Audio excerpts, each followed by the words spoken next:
Side खबरों के लिए सब्सक्राइब करें फ्लेम मीडिया और उसके बाद बेल आइकन को प्रेस करें ताकि सबसे पहले आपको मिले एक्सक्लूसिव खबरें।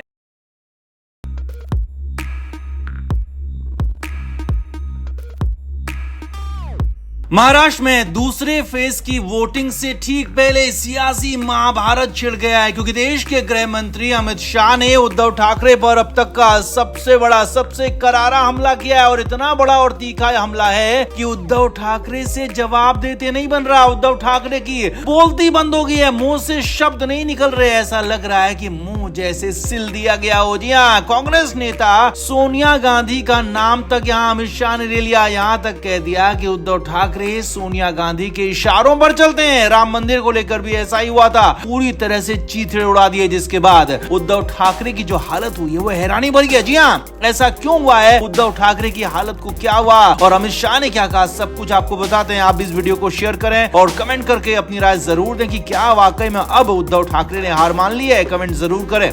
तो उद्धव ठाकरे महाराष्ट्र में अकेले अपनी पार्टी के लिए चुनाव प्रचार कर रहे हैं। उनकी पार्टी के पास दूसरा कोई प्रचार के लिए नेता नहीं है, कोई चेहरा नहीं है कि लोगों के बीच जा सके, वोट मांग सके। लेकिन अब तो उद्धव ठाकरे पर अमित शाह ने इतना बड़ा करारा हमला किया कि खुद उद्धव ठाकरे भी लोगों को मुंह दिखाने लायक, चेहरा दिखाने लायक नहीं बचे हैं। और तो और उद्धव ठाकरे की बोलती बंद हो गई है, जुबान से शब्द निकलना बंद हो गए। तो उद्धव ठाकरे के साथ क्या हुआ वो आपको बाद में बताएंगे। पहले ये देखिए कि पहले अमित शाह ने क्या कहा। असल में महाराष्ट्र के अमरावती में अमित शाह ने रैली की और इस दौरान कई हमले किए, कई बातें कही, लेकिन खास तौर पर उद्धव ठाकरे को निशाने पर लिया। अमित शाह ने कहा कि नकली शिवसेना के अध्यक्ष उद्धव ठाकरे को राम मंदिर की प्राण प्रतिष्ठा का निमंत्रण दिया गया था, लेकिन उद्धव ठाकरे नहीं आए। अमित शाह ने रैली में आए लोगों से पूछा कि आपको पता है कि उद्धव ठाकरे क्यों नहीं आए, तो अमित शाह ने खुद बताया। उन्होंने कहा कि सोनिया गांधी के कहने पर उद्धव ठाकरे राम मंदिर की प्राण प्रतिष्ठा में नहीं आए। सोनिया गांधी के इशारे पर चलने वाले उद्धव ठाकरे सोनिया गांधी की ही बात मानते हैं, लेकिन भगवान राम का अपमान करते हैं। आगे देखिए, अमित शाह ने इससे भी बड़ा करारा हमला किया और यहाँ तक कह दिया कि उद्धव ठाकरे सिर्फ सोनिया गांधी की बात मानते हैं, सोनिया के दरबार में ही मत्था टेकने जाते हैं, लेकिन राम मंदिर नहीं जाते, क्योंकि सोनिया गांधी उन्हें जाने से मना कर देती है। और उनकी आस्था राम मंदिर को लेकर नहीं बल्कि सोनिया गांधी को लेकर है। अब ये बड़ा, बहुत बड़ा हमला था, क्योंकि यहाँ पर अमित शाह ने शरद पवार पर, राहुल गांधी पर भी हमला किया, लेकिन अब तक का सबसे करारा, या कहें कि अब तक का सबसे करारा और सबसे बड़ा हमला उद्धव ठाकरे पर ही किया। साफ साफ शब्दों में कह दिया कि उद्धव ठाकरे सोनिया गांधी के घर हाजिरी लगाने जाते हैं, सोनिया के इशारों पर चलते हैं। अब अमरावती में हुए अमित शाह के इस भाषण की गूंज पूरे देश के साथ मुंबई तक भी पहुंची। उद्धव ठाकरे को भी पता चला, लेकिन हैरानी देखिए। जी हाँ, ये सबसे बड़ी बात, सबसे बड़ा मामला यही था कि उद्धव ठाकरे इस पर जवाब ही नहीं दे पाए। जी हाँ, अक्सर छोटी छोटी बातों पर जवाब देने वाले, छोटे छोटे बयानों पर तुरंत रिएक्शन देने वाले उद्धव ठाकरे इतने बड़े हमले के बाद भी चुप हो गए। उद्धव ठाकरे का मुंह जैसे सिल गया हो, मुंह पर जैसे किसी ने टेप चिपका दी और बोल नहीं पा रहे हो और शब्द नहीं निकल पा रहे हो। जी ऐसी कंडीशन हो गई, उद्धव ठाकरे की बोलती बंद हो गई। अब हालांकि उद्धव ठाकरे की ऐसी बोलती बंद क्यों हुई, क्यों जवाब नहीं दे पा रहे, ये तो अभी तक पता नहीं चला। लेकिन हाँ, उद्धव ठाकरे ने अब तक भी अमित शाह के इस बयान पर, हमले पर कोई जवाब नहीं दिया। और ये करारा हमला दूसरे फेज की वोटिंग से ठीक पहले हुआ है, जिसके बाद उद्धव ठाकरे पूरी तरह से बैकफुट में दिख रहे हैं, क्योंकि उनकी पार्टी से, उनके गठबंधन से अकेले उद्धव ठाकरे ही प्रचार कर रहे हैं। लिहाजा उद्धव ठाकरे की बोलती बंद हो गई, बोलना बंद हो गया, तो उनकी पार्टी के लिए, गठबंधन के लिए प्रचार कौन करेगा, ये बड़ा सवाल खड़ा हो गया। और उनकी बोलती क्यों बंद हुई, उनको क्या डर लगा, वो अचानक से क्यों इतना डर गए, इसका भी अभी तक पता नहीं चला है। तो कुल मिलाकर अमित शाह ने करारा हमला किया, जिस पर उद्धव ठाकरे को बोलते नहीं बन रहा है। तो ऐसे में आपका क्या मानना है, क्या अमित शाह के आरोपों को उद्धव ठाकरे ने फाइनली मान लिया है और हार भी मान ली है, या फिर मामला कुछ और है? आप क्या कहेंगे कमेंट बॉक्स में आप जरूर बताएं, वीडियो को शेयर भी करें।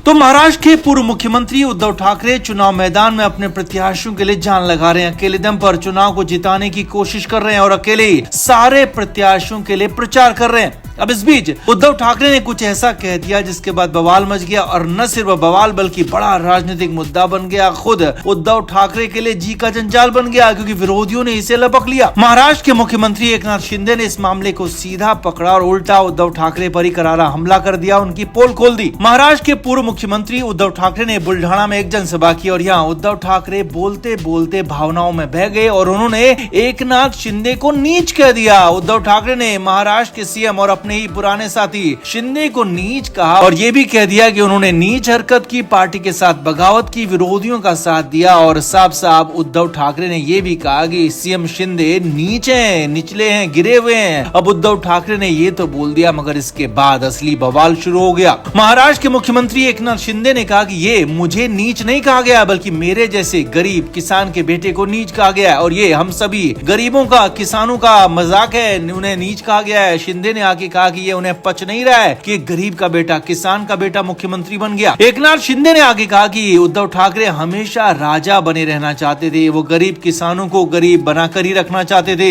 एकनाथ शिंदे ने आगे कहा कि इनकी हमेशा ऐसी ही सोच रही है। उन्होंने कहा कि उद्धव ठाकरे गरीब इंसान को इंसान ही नहीं समझते, किसान के लिए इनके सामने कोई वैल्यू नहीं है, कोई गिनती नहीं है और अब जनता इसका जवाब देगी। एकनाथ शिंदे ने बड़ा दावा किया, बड़ा ऐलान किया, अपील की कि 26 अप्रैल की वोटिंग के दिन जनता इसका जवाब देगी, करारा जवाब देगी और अपने वोट से जनता उद्धव ठाकरे को उखाड़ फेंकेगी और अब तक जो उनकी पार्टी बची हुई है वो भी, अब बची खुची पार्टी भी इस चुनाव में पूरी तरह से साफ हो जाएगी, खत्म हो जाएगी। अब यहीं पर एकनाथ शिंदे ने एक और बड़ा दावा किया, बड़ा खुलासा किया कि जब उद्धव ठाकरे महाराष्ट्र के मुख्यमंत्री थे तो तब बीजेपी नेता देवेंद्र फडणवीस समेत कई बड़े नेताओं को गिरफ्तार करना चाहते थे। जी हाँ, बीजेपी के बड़े नेताओं को जेल में डालना चाहते थे और शिंदे ने कहा कि हमने इसका विरोध किया था और हमने इस पर आपत्ति जताई थी, लेकिन उद्धव ठाकरे इसे लेकर पूरी तरह से तैयार थे। वो तो इसके बाद जून 2022 में उनकी सरकार ही गिर गई और ये संभव हुआ नहीं।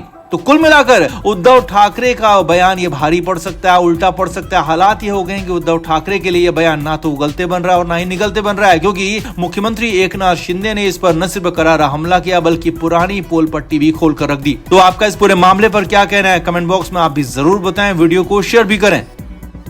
तो महाराष्ट्र में दूसरे फेज के चुनाव की वोटिंग होने वाली है और दूसरे चरण के मतदान से ठीक पहले उद्धव ठाकरे को बड़ा नहीं बल्कि बहुत बड़ा, सबसे बड़ा झटका लगा है और उद्धव ठाकरे के लिए ये झटका हालात बेहद ज्यादा मुश्किल करने वाला है, क्योंकि उनके सबसे ज्यादा करीबी, उनके सबसे बड़े राजदार खुद उद्धव ठाकरे को झटका देकर बीजेपी गठबंधन में जा रहे हैं और इसके लिए हामी भर दी है। जी हाँ, बात हो रही है मिलिंद नार्वेकर की, वही मिलिंद नार्वेकर जिनकी वजह से शिवसेना में दो फाड़ हो गए थे, जिन मिलिंद नार्वेकर को एकनाथ शिंदे, राज ठाकरे और यहाँ तक कि नारायण राणे ने भी सबसे बड़ा विलन करार दिया था। उद्धव ठाकरे से मिलने नहीं देने की बात कही थी, उद्धव ठाकरे तक असली सच नहीं पहुंचने देने की बात कही थी। तो वही मिलिंद नार्वेकर अब फाइनली बीजेपी गठबंधन में जाने के लिए तैयार हो गए। जी हाँ, उनके जाने की बात तो कई दिन से आ रही थी, लेकिन अब फाइनली वो मान गए हैं, जान चुके हैं कि अब उद्धव ठाकरे के साथ उनका कुछ नहीं होने वाला और उद्धव ठाकरे को छोड़कर उनके राज दूसरी टीम में जाकर वो खोलने जाने वाले हैं। पूरी कहानी समझिए। असल में मुंबई दक्षिण सीट पर उद्धव ठाकरे अपनी तरफ से प्रत्याशी का ऐलान कर चुके हैं और यहाँ पर अरविंद सावंत उनके प्रत्याशी हैं, जबकि बीजेपी गठबंधन को कोई मजबूत दावेदार नहीं मिल रहा था और जिसके बाद बीजेपी गठबंधन की तरफ से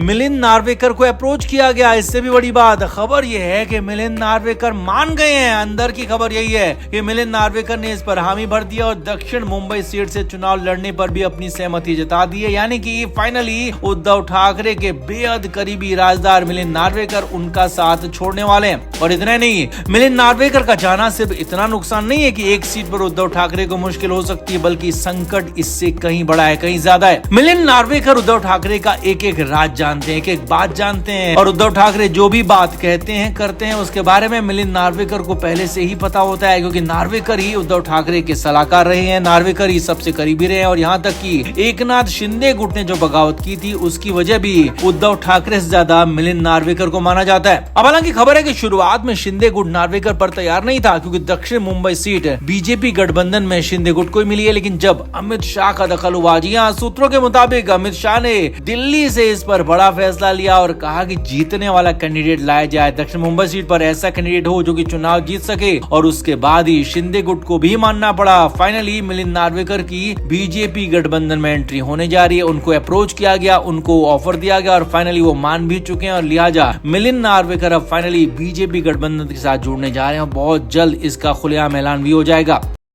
फ्लेम मीडिया रिपोर्ट।